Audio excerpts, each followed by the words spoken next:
She's going to tell us all about niching down, leveling up. She's a web designer, digital strategist, speaker, and educator. She's also a mind-body certified business consultant. Her boutique web agency, Pixality Design, specializes in working with fitness and wellness studios. She helps them create incredible websites that are easy to find, easy to use. Connie is also a retired Air Force pilot. She lives in Nebraska. Great husband, sons, and an incredibly cute Bernedoodle. So with that, Connie, welcome to the stage.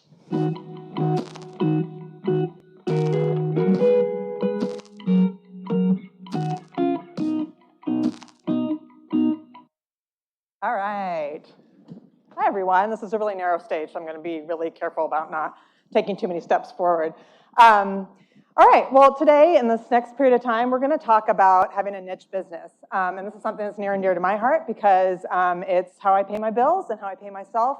And it's worked for me, and I'm excited to share what I've learned in that journey over the last 8 to 10 years of being a Squarespace designer with you all.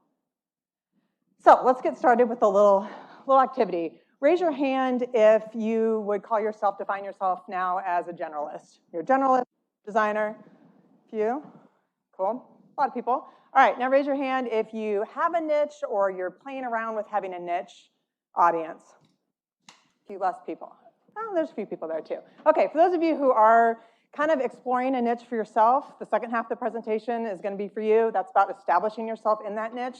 This first half is going to be about finding your niche and testing it out and stuff. So a little bit of everything for no matter where you are in your niching journey. So that's me. Catherine gave me a nice intro. Pixality Design is my business. So if I follow you on Instagram, that's my handle. So you may know me as Pixality Design. I'm out of Lincoln, Nebraska. I've got 4 boys. Those are my boys.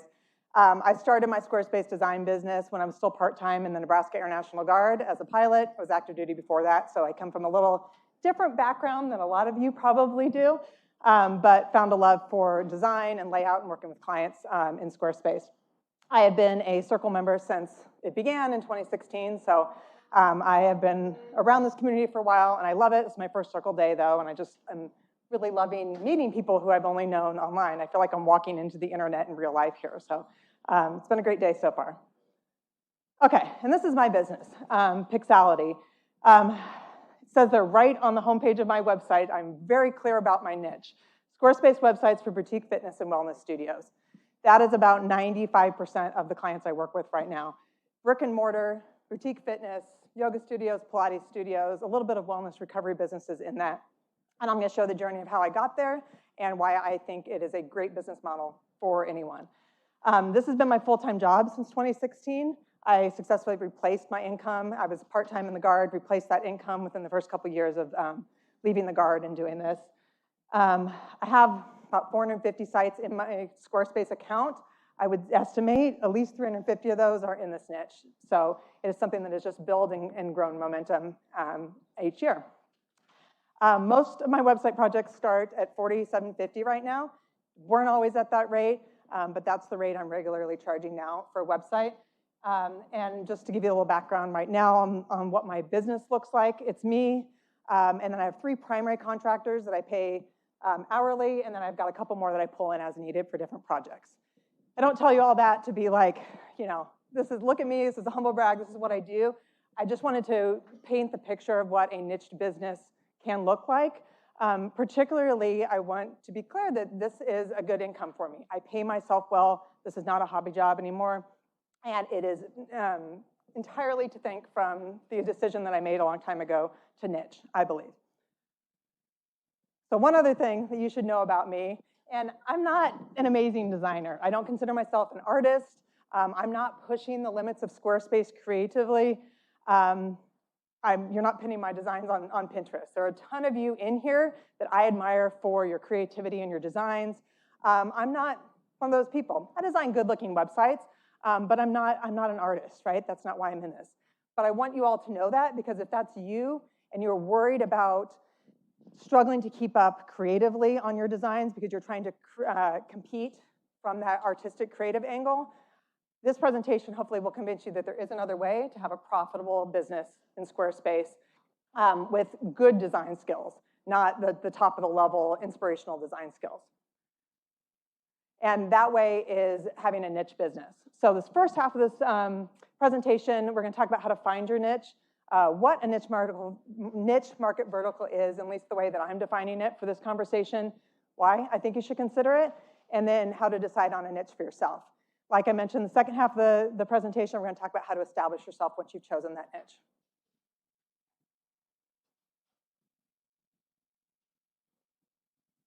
There we go. Okay, so what is a niche? This definition on the internet I thought was a good one.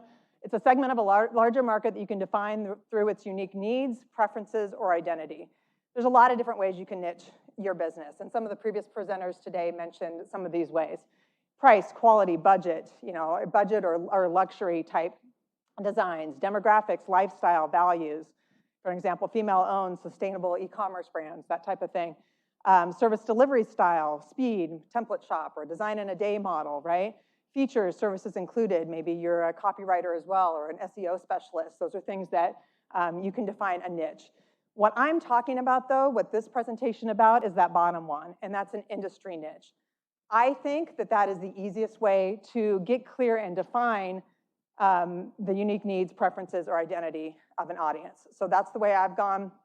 The rest of this presentation is going to be about finding an industry niche, for example, dentists or fitness studios. So I just wanted to kind of get that definition out so that kind of everyone understands the niching that I'm talking about. All right, I don't have to tell you guys this, right? Clients, they think what they're paying us for is design and development, right? They're paying us to build a website. What designers actually do, and this may not even be 50-50, we do design and development, but we also do a lot of client communications and we do a lot of project management, right? Makes sense? That's what they're actually paying us for.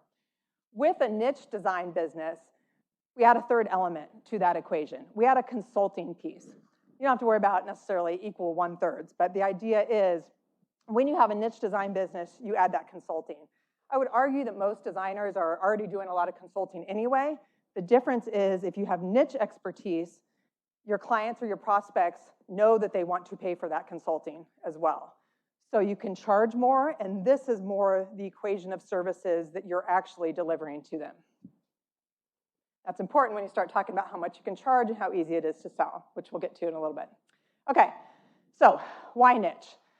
The main reason why I think a niche industry for your Squarespace design business is a good decision to make is that it makes your marketing a whole lot easier. It is a marketing choice, right? Clients and prospects, they value your opinion because they know that you've worked with other businesses like theirs. Sales calls go a lot easier. Most of the sales calls I have, the consult calls, they came and found me and they know they want to work with me. Systems become more efficient. I know the types of businesses, I know the types of things that they need, so I know that my system can be a lot more productized. And then the client experience is more personalized as well. I have resources that I give clients in that organized onboarding that's how to get great photos for your fitness studio, and it's a PDF, and it gives them specific examples for their unique business. So that personalized client experience doesn't take me any longer to do, but they're already getting more helpful, specific guidance. And then overall, all of that combines to make me and my team spending less time per project, and that makes better profit margins. Apparently I have to go that way. Okay, so that's kind of all the reasons why I think that niching is a good business decision if you want to actually grow a good income from your design business. How do you find that niche, right? The first one would be, is there an obvious evolution? And I know that that's true for a lot of people who have a niche. You used to be a therapist, and now you're working with therapists, right? It just kind of happened. It landed in your lap. You ended up having a bunch of referrals from the same thing, and you're like, I guess this is my niche. That's not how it happened for me, and I'm going to show you my journey on the next slide. How it happened for me was more of a very conscious decision. I was getting price shopped. I had 2 calls in 1 week with one client saying, well, Sally can do it for $200 less. Can you match that price, right? Who's been in that situation before, right? When you first started, there's a lot of that. And literally, it was like a $200 difference. That was like, I need to do something different. The second call that same week when I was just getting started was another prospect saying, yeah, could you just like mock up the way you see our homepage looking and send that over? This was before they had paid me or signed a contract or anything. And those two things together, I kind of had that like, I've had it moment. This business is not for me. I cannot do this. I'm not going to play this game. And that was the moment I really started getting serious about, I'm going to niche my business. So for me, it was a very conscious decision. I need to find a niche because I need to be trusted by my prospects and clients. Otherwise, this business is not fulfilling for me. So this is what I did, basically. I looked at my skills. What skills did I have? I looked at my interests. And then I looked at the expensive problems that different people, different businesses within that had. And I tried to find the center of that. So we'll look at my specifics on the next slide. So I want to encourage you also, if there's nothing in the obvious niche that's just fallen in your lap, that doesn't mean that you can't do it. You may just need to spend a little bit of time digging and looking and actually deciding that you want to give a niche a try. All right, so once you kind of sketch out your skills, your interests, the expensive problems that are potentially out there that you are positioned to uniquely solve, go and learn more about that potential market by Googling. So if someone is Googling a specific solution to a problem, in my case, I was looking at boutique fitness studios. I had some conversations with one, and I realized, and this was back about 8 years ago, who's heard of MindBody software? Yeah, it's a beast. It's ugly, the widgets are ugly, right? It's really dated. It is the majority of fitness studios use it to book their classes. And it was the industry giant for a long time. So when I started doing market research, I had all these studio owners saying, yeah, it just looks really ugly on our website. We can't figure out how to get the pricing links in there. And I didn't know a whole lot about it then, but I was like, that's a problem I can solve. I went back to the skill set I had, and I said, I'm somebody who can figure things out pretty well. So that was the problem that I found, and that it turns out was an expensive problem to those clients. They didn't want to learn CSS, right? They were scared of touching code. There's things like that. So it was a very niche, expensive problem that matched up with my interests. I go to fitness studios and my skill set.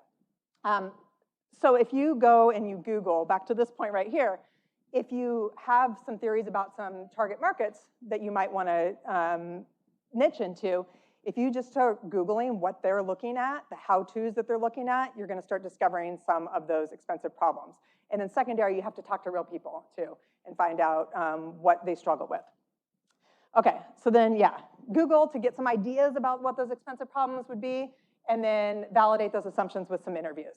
Talk to real people and find out if they are actual problems that they have.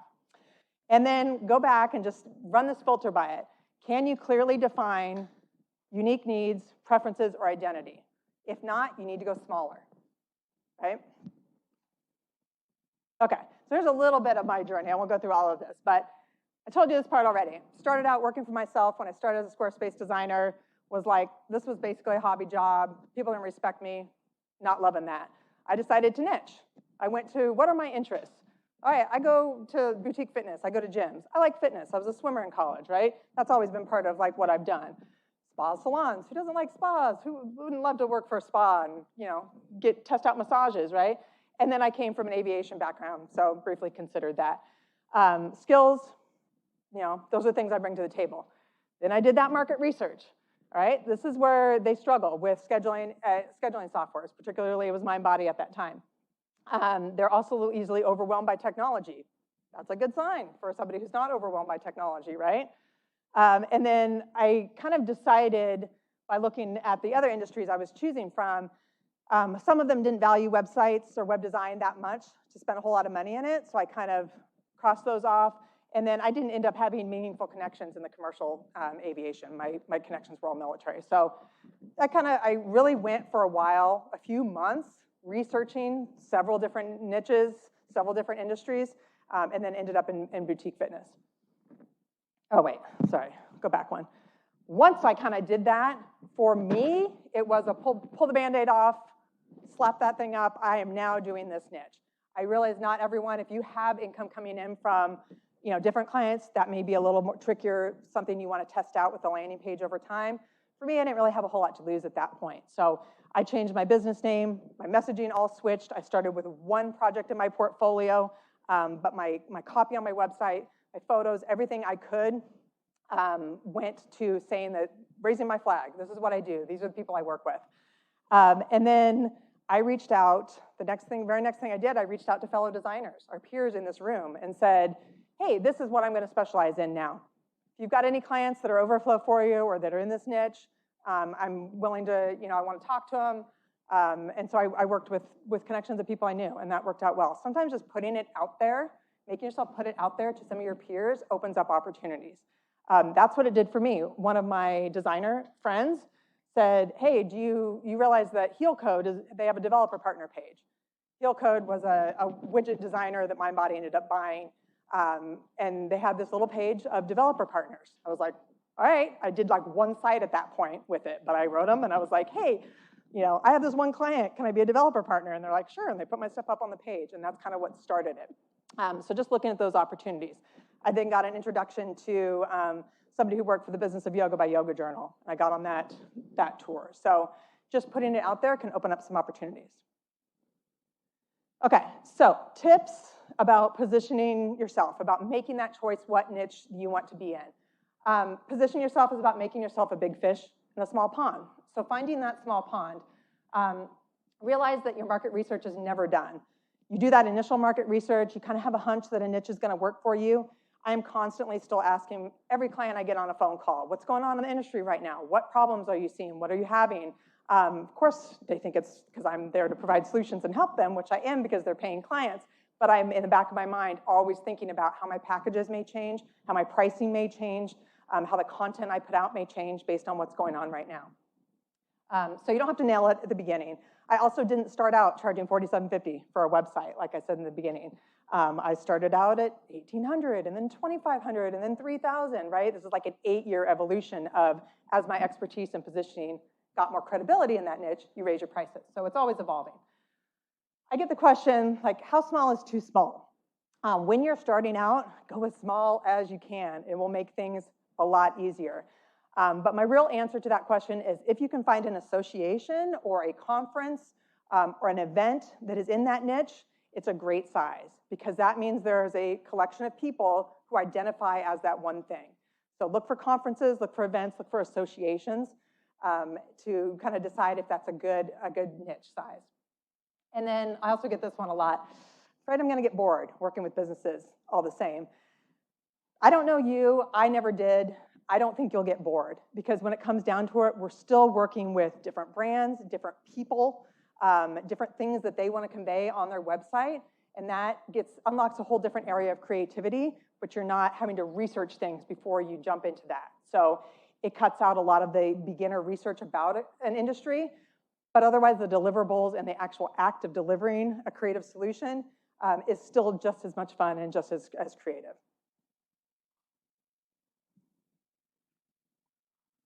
Okay, so on the conferences note, these are not vetted at all. These may be terrible choices for your niche, but I did just want to throw up some ideas of just a quick Google, just to show you how many niche identities, how many niche communities are out there in the world.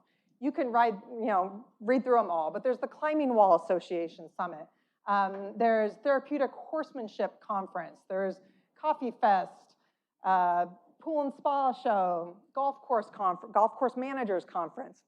Right? You can just start Googling and see what you see out there. Again, these are not vetted. I'm not saying these are good niches, but I just wanted to show up some ideas of what I'm talking about when I say find a group of people that identifies in their industry and see what can happen at those events. And we're going to talk about in the second half a little more about what to do when you find those association events to further vet that niche. Okay. So we're going to skip through the activity because I want to make sure we have time for questions. But when you get home and if you're thinking through your notes and you're just kind of have some ideas right now, you could quickly jot down as I move on. This is the process that I would use if you are just starting from scratch trying to define a niche. Jot down your favorite projects and clients in recent memories. That's exactly what I did. I had a hair salon and I had a yoga studio that stood out in the projects that I had done before I niched. And then you're going to figure out what they have in common. For me, it was brick and mortar and a business that I would like to pay money to myself as a consumer. That's what they had in common for me. And then I started doing more research to find out what expensive problems they have. And then, so step 3, before you leave today, maybe you're flying back on the airplane tomorrow or on the train or whatever, list a few potential niches that you could become the go-to solution for. So just get those ideas out on paper and start to think through them. So this is the exercise, the activity you're going to do afterwards. Okay, establishing your expertise. So now that you have a niche idea, you're kind of starting to dip your toe into, I want to get known for this. And this is how you get new clients in it. This is the thing you're going to put on repeat. It's not always sexy, but it works. Build a niche portfolio, create content on those niche topics, collaborate with industry partners in that niche, find speaking opportunities, and leverage referrals and testimonials. So I'm going to talk through each one of those, but that's the cycle. Just do it over and over. Okay, these are from my Asana. These are Pixality's referral sources. So anyone that I had a booked project from in the last few years, this is what it breaks down to of how they found me. I think most of us probably would say they have referrals, a big source of that. And so that's about half of mine, referred by an industry partner, referred by a former client, right? This yellow area, the Google, is something I want to point out because it's hard to get found on Google. I would never get found on Google for web designer near me, probably not. Even Squarespace web designer. There are a few people in here I know that do, but they've been building up that content for a decade, probably. It's hard to jump in and get found for even Squarespace web designer. But I'll tell you what, if you Google yoga studio web designer, Pilates website design, cryotherapy website design, Legree fitness website design, you will find me and find me very high up. And so people who do that clearly are highly motivated to hire someone to design their website. And when Google says that you are the top result, there's a lot of credibility in that. So I do get about a quarter of my book clients from a Google search, just from content that I've been putting out there for the last decade. Other relationships, live events, and I don't track this really well to break this down for you, sorry, but I know that other 23% has a good chunk of they saw me at a live event, they followed me on Instagram, they consumed my content, and then they later did as well. So a lot of those kind of initiated from live events as well. Okay, so step 1, you're gonna build a niche portfolio. Start with 1 or 2 businesses and write case studies for them. If you only have a couple in that niche, write a little more thorough case study. When you have a lot more, you can go to like the grid one, where you just have a bunch. But keep adding and curating. When I started, I would add anything that touched that niche. As I kept growing and getting better and better examples, I would kind of remove some that maybe weren't the best designs, right? But they were all somewhere in my niche. It was boutique fitness and wellness studios. And then ultimately adjust your messages and visuals across your entire site. If you just start out with that one case study, optimize that one page for whatever niche website design. That one page could start to bring you that really small percentage of traffic from Google that is looking for that specific thing. It depends on how competitive it is. And then you can build out, if that seems to be going well, you can build that out and make your whole site about it. All right, step 2, create niche-specific content. This is my moneymaker video right here. One of the first videos I made when I decided I was going to do this niche was how to integrate a mind-body schedule widget on a Squarespace website. Really boring, right? Really, really small, niche question. I still get traffic from that one video. I've since made a whole series of like 10 videos that all involve mind-body and Squarespace. But basically, if you go on Google or anything and you search anything involving the word mind-body and Squarespace, you'll find my content all over the first page. For a long time, that's how most of my clients found me, these how-to videos, right? And I would get things like, well, I don't want to do it myself, but Google says you know how, so can I just hire you, right? So it can start with one video, but you need to find something that's really specific. And yes, maybe I lucked into that being a underused search term. I didn't do it. I wish I could say I did it intentionally with a lot of keyword research. I didn't. I just had that question a few times, so I made a video, put it up there, and then realized, oh, this is something bringing me qualified traffic. So I built more and more content on that niche too. So blog articles, and I think videos are oftentimes a quicker first way to get something out there because Google search results like to show videos too, especially for how-to queries. And then, yeah, I started out with how-tos because that's easy. And then you get into the more opinion pieces, which are a little harder to get found for, but they establish your credibility more. Start offering guest posts with industry partners, and then create SEO-relevant pillar content. This is an SEO talk, but there's a lot out there, a lot of good educational resources on how to do that out there. It makes it all so much easier, though, when you know exactly what your target audience is asking for, and you're going unique. I don't have a whole lot of Squarespace tutorials on my site. I've been designing in Squarespace for 10 years. I don't have a whole lot of videos that are specific to Squarespace because my target audience doesn't know they want Squarespace. They don't care what platform it's on, really.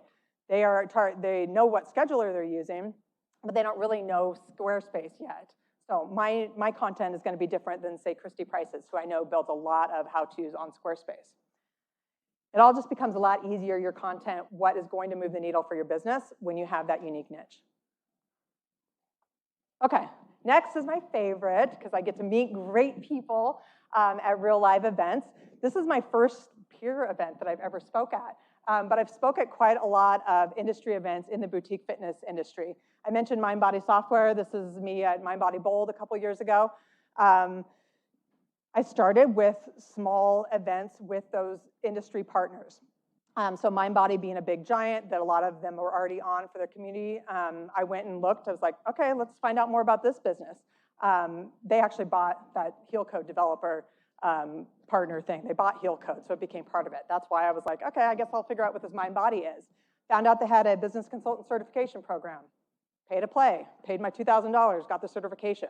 But it bought me a seat at the table at those events and contributing to their content team.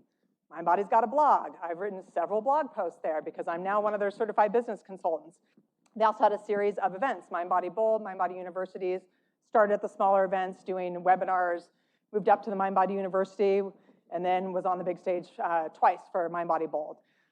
So you can grow speaking, you can grow collaborations, you can contribute content. Most of those industry partners, they're desperate for good content. If someone's got an expertise in that industry, they'll gladly take your blog post.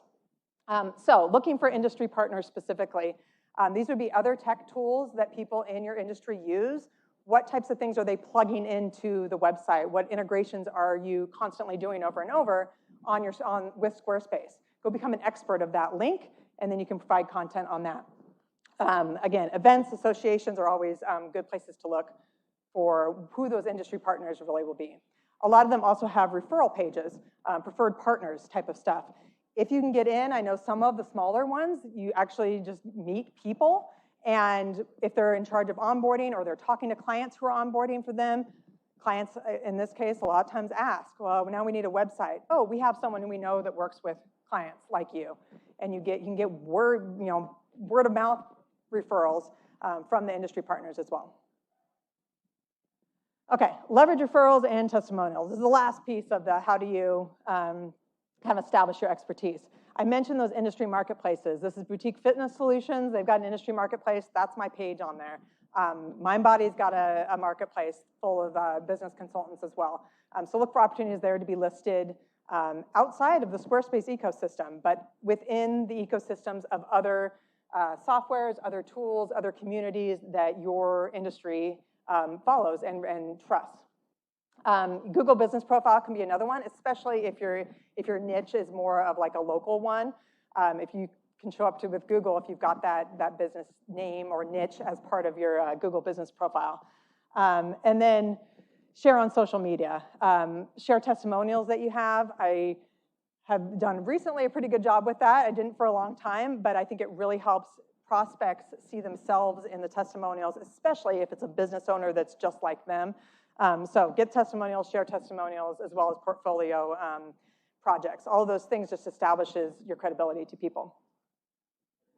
And then repeat. Niche portfolio, niche content, industry partner collabs, and speaking opportunities, and then leverage referrals and testimonials over and over and over again. It's not sexy, but it works. Okay, this is the second part of your activity. If you want to jot it down when you're on your way home playing around with, just make 2 columns. Like what's your niche number 1? What are you playing around with that could work? What's niche number 2? What are you considering there? and then brainstorm marketing opportunities in those niches. Who would those industry partners be? What type of content do you think people would want? And if you don't have the expertise on that content yet, go out and get it. I mean, I went out and figured out how to write CSS to make those ugly widgets look better because I knew people wanted to do it. Those are skills that you all in here can learn. If you can identify those problems, you can fill in the gaps too. Okay, so last kind of wrap up here before we have questions. Just a few kind of reminders on if it's a good niche. For one, is there a conference? If there's conferences, does it have a business track? Some of them might have conferences, and you're like, great, there's a conference here. But if you look through previous conferences, the schedule, the agenda, the speakers, if no one's talking about business-related things, it might be a tough industry to break into, right? So conferences that have a business track, that have some business education element to it, those are good, those are right. Are the owners in that industry independent, or is it really heavy, big corporation franchise industry? You might work great with franchises and corporations if you've got a leg in there. I have found that the owner-operator, the smaller businesses are easier to break into, but it depends what your connections are as well. So just evaluate the industry, the makeup of it, and if you can get at the decision makers is the big question you want to ask there. What other marketing goals do they have, this potential niche? What do they have? And do you have the skills or the ability to get the skills to meet them? Some industries are like SEO, has to happen with their website. Like you have to be a very good SEO consultant to even be considered to do their website. So are you, or do you want to add that? So go figure out if there's bundled skills that must happen for them to hire you. And then do their needs match with the Squarespace product set, which is growing all the time, yes, but you need to make sure that what they need for their business is a fit with the platform that you want to design on. And then do they value websites enough to pay well for it? You might love and have a passion project for an industry that you really want to help, but they don't have the funds, they're not willing to pay for your expertise and your design. All right, so summary, choose a niche. I recommend choosing a niche market position to test it out at least if you are wanting to make your marketing easier and your business run smoother and make more profits. Start baby steps to grow that niche portfolio, create content, establish relationships, start with a single landing page. Don't change your website at all. Start with one landing page that you're like, it's just for that niche, and let people know and see what traction you get on it. Repeat and iterate until it's what you're known for, both by Google and by real people. Last kind of thought, I don't know who's read the book Get Different by Mike Michalowicz. Better isn't better, different is better. I believe that to be true. I decided not to compete on design skills alone. I went a different direction and decided to go with my own niche. All right, and we've got about 8 minutes for questions if anyone's got questions. Thank you. Yeah. I'm sorry, she got a microphone. Run, Catherine, run. Hi, this was very helpful. Thank you. The question that I had was when you was mentioning the niche, it seemed like, I know, for example, let's say fitness. I know that was one of the businesses. So I was thinking when you said niche down, but let's say you said fitness, another one was boutiques, and another one was something, like it's in the same space, but what I'm thinking is how do you niche down even if you have those 3 subcategories? Like, you know how you said you came up on Google first, if anybody looked up Pilates and things like that. So I guess my question is, how do you niche down when there's still subcategories? Like, how do you make sure that you are coming up for Pilates and salons? And did you make 3 different, how do you do that? Yeah, that's a great question. And that comes down to the more fuzzy aspect of this is like how big is too big, how small is too small. To answer your question directly, it took time. And it's something I'm continually building on. The umbrella of my niche is boutique fitness. And so that kind of encompasses all those single modality workout locations.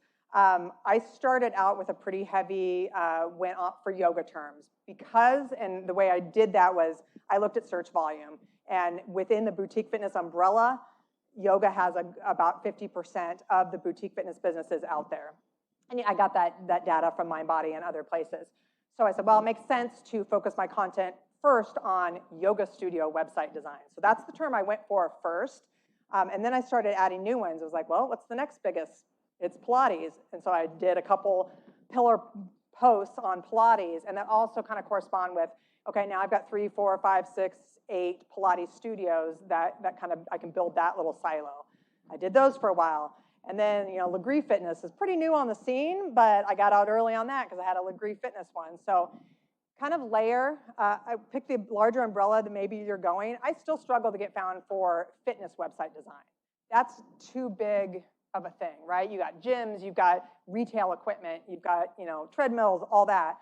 So I'm always trying to get found for that one, but that one I may not ever hit the first page for. So I went smaller. Boutique fitness is where I position myself. And then I started with even smaller ones, but you just keep gathering them up. And then all of a sudden you're like, okay, I've got 5 different modalities. Now I got the bigger one too.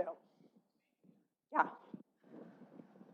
You use some sort of keyword rank checker tool to help zone in on these niches? Yeah, I use Ubersuggest now just because it was cheap-ish of the paid tools. I think they have a lifetime plan that was pretty reasonable. You can use any different ones. Over the years, I've probably used different ones, and free trial here and free trial there. But I've used Ubersuggest, which is pretty, I think, user-friendly for web designers. It generates lists of URLs for my client sites, and that's the other thing I do with it, so I can make sure redirects are there in place. But so does it, you want to find a very niche, but so if you get too niche, you're not going to get the data to support that. Yeah. So that's either a fail or an opportunity. And sometimes you're kind of taking a little guess too, like that MindBody Squarespace stuff, that the specific how-tos never showed up on a keyword research tool. It's going to show up as 0 or it's not going to show up at all. That was kind of a happy accident that I knew because I was talking to people that that's a question they had. So I made the content, and then lo and behold, there's people searching for it. I don't care what the tools tell you, there's people searching for it. So sometimes you have to go out on a gut instinct a little bit there and be like, I know maybe it's not registering because most of those tools register 10 searches a month. I don't need 10 searches a month. If I get 2 searches a month for something that's almost 100% going to convert to a client, so I don't really care if it doesn't register on those. For the bigger things like the yoga website design, Pilates website design, that next level up, not necessarily the individual pieces of content, I do look for some kind of 10, 20, but they're low on all those keyword ranking tools. I'm not going for the, like I said, fitness website design is 200. I'm not really going for those. Great if I ever do, but the 10, 20 searches a month, that's all you need if you're actually provide a really good service for that. We've got a lot of questions coming in online. Many of them you've addressed. Thank you. Karen is wondering, besides web design, copywriting, and content strategy, do you offer branding in your service packages? I do, yes, actually. And that's on the initial slides when I talk about my team, I have a contractor that I pull in for specific things, and that is branding. I have done branding in the past and realized I don't like doing it. I do, so I still do all the client communications in the back and forth. I can talk branding, I can talk through revisions and stuff, but I don't like the really pouring out creative ideas into brand concepts. So I have a friend of mine who's in the design industry who, she white levels the branding piece for me. It still gets my kind of review and then I present to the client. So it's a white label situation, but yes, I do. All right, and another question from online. This one from Tanya. In the beginning, if we have and we want to specialize in a niche, but don't yet have clients in that niche, how can we possibly build a portfolio and build up those case studies to start attracting that niche? Yeah.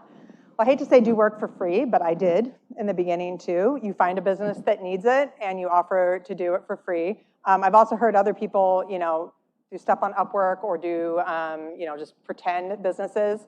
I didn't do that. I went and found people that I could design for free, and then that's how I started. So don't do it for long, but to get a couple. Yeah.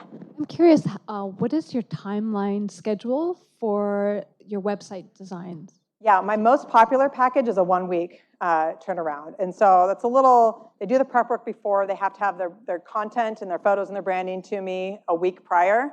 So then I kind of front load that. I get the build done and the homepage designed, and then it's a 1 week kind of client engagement. We have 2 calls during that week. That's for like up to a 10-page website. I have bigger packages and smaller packages, but in general, most of them kind of fit into that 1 week productized service. Okay, and I'll do one last one here. Got a question over there too. Okay, perfect. We got one in the room. Talk fast. We've got a live one. And I'll be around afterwards too. Happy to if you stop me. Now that you have a niche, do you find yourself saying no to a lot of potential clients of people who kind of are just on the border of what you want to focus on, or do you take on those other clients as well? Yeah, it depends. I mean, in general, yes, I have a hard time saying no because we're probably all like that too when you know you can help someone. I have kind of been dipping my toe into the wellness recovery space, which is very tangent because they use a lot of the same software. So I'm intentionally taking some clients in that space as well. Depending on the client or the lead, I don't have a problem saying no if I think it's going to be a headache. I do end up taking some that are outside that niche, usually if they come from a referral from a past client, just because I kind of feel the need to support that. But yeah, I mean, I do say no, just because I know, I know that it's going to be a headache or more time than that I have built in the profit. So good. Okay. I'll be here if anyone has any questions rest of the day. Thank you so much.